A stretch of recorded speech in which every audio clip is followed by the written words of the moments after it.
কোনো কারণে যদি সংসদের ভিতরে আমরা এর জনগণের এই প্রত্যাশা বা আকাঙ্ক্ষার বাস্তবায়ন না পাই, তখন স্বাভাবিকভাবেই আমাদেরকে রাজপথে তখন আন্দোলনে যেতে হবে। আজকে চলমান অধিবেশনের দ্বিতীয় কার্যদিবস ছিল। প্রথম দিবসটি 12 তারিখ হওয়ার পরে 13-14 2 দিন স্বাভাবিক বন্ধ ছিল, আজকে আবার শুরু হয়েছে। আজকের দিনের কর্মসূচিতে প্রেসিডেন্টের ভাষণের উপরে ধন্যবাদ প্রস্তাব ছিল, 71 বিধিতে কিছু নোটিশ ছিল, প্রশ্ন উত্তর ছিল। আমরা শুরুতেই পয়েন্ট অফ অর্ডারে দাঁড়িয়েছিলাম। আপনারা জানেন যে 12 ফেব্রুয়ারি দুটি নির্বাচন হয়েছে একসাথে, সংসদ নির্বাচন এবং গণভোট, এবং সেটি একটা প্রেসিডেন্সিয়াল অর্ডারের মাধ্যমে হয়েছে। এটা স্বাভাবিক সাংবিধানিক ধারাবাহিকতায় হয়নি। সেখানে অনেকগুলা কথা ছিল, শর্ত ছিল। টোটাল 15টা আদেশ সেখানে দেওয়া হয়েছে একই দিনে। এই আদেশগুলো ছিল গণভোট সংক্রান্ত ম্যাক্সিমাম, আর সাধারণ নির্বাচনের সাথে ছিল। এখানে উল্লেখযোগ্য কয়েকটি জিনিস ছিল। এর মাঝে ছিল যে পার্লামেন্ট নির্বাচন গণভোট অনুষ্ঠিত হওয়ার অব্যবহিত পরে স্বল্পতম সময়ের ভিতরে অধিবেশন আহ্বান করার জন্য প্রধানমন্ত্রী লিখিতভাবে প্রেসিডেন্টকে আহ্বান জানাবেন। তো তাই করেছেন, কিন্তু তিনি একটা করেছেন, আরেকটা করেন না। এটা আমাদের কাছে মনে হয়েছে। ফলে শুধু জাতীয় সংসদের অধিবেশন ডাকা হয়েছে, কিন্তু সংস্কার পরিষদের অধিবেশন ডাকা হয়। প্রথম দিন যেহেতু সময় কম ছিল, এবং আপনারা জানেন যে একটা ইস্যুতে আমরা ওয়াকআউটও করেছিলাম, আমরা সেখানে কথা তুলেছিলাম, কিন্তু সেই কথাটা আমলে নেওয়া হয়নি। আজকে অধিবেশনের শুরুতেই পয়েন্ট অফ অর্ডারে দাঁড়িয়ে আমরা এই ব্যাপারে কথা বলার চেষ্টা করেছি। তখন মাননীয় স্পিকার 1 ঘন্টা পরে আমাদেরকে স্লট দিয়েছিলেন। আমরা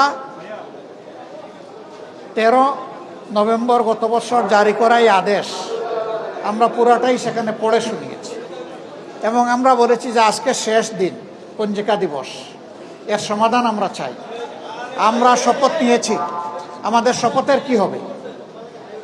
যারা শপথ নেন নাই তারা শপথ কখন নেবেন, এবং সেই সংস্কার পরিষদের অধিবেশন কখন ডাকা হবে?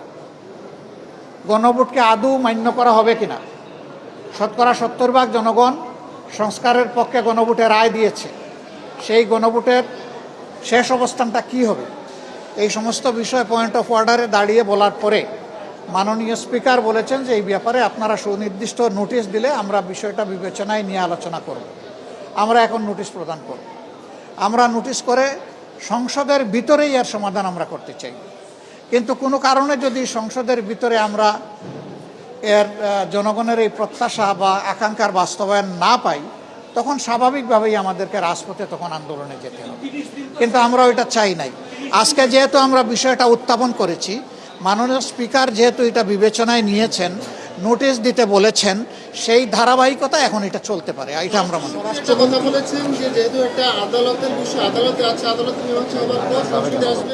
না, তিনি এটা বলেন নাই। না, তিনি এভাবে বলেননি।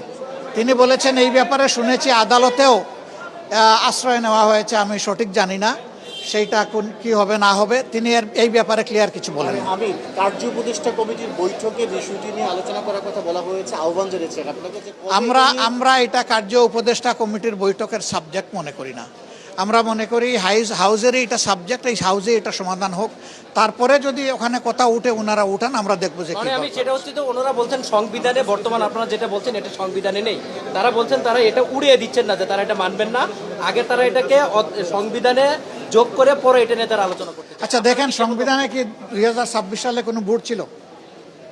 এটা তো ছিল না। এই প্রেসিডেন্সিয়াল অর্ডার, একই অর্ডার, এই একই অর্ডারের মাধ্যমে যেটা হয়েছে, আপনি এক অংশকে সংবিধানের বাইরে গেলেও মানবেন, আর এক অংশ বাইরে গেলে মানবেন না। না মানলে দুইটাই না মানেন, আর মানলে তো দুইটাই মানতে হবে। তার মানে আপনাকে সংসদে আলোচনা। এবং একটা কথা আছে যে পাবলিক অপিনিয়ন বা উইল হইল সুপ্রিম কনস্টিটিউশন। তো সেখানে গণভোটে আপনি রায় নিয়েছেন, গণভোটে তো ওনারাও সম্মত, আমরাও সম্মত। আমাদের দাবি ছিল গণভোটটা আগে হোক, আর ওনাদের দাবি ছিল একই দিনে হোক।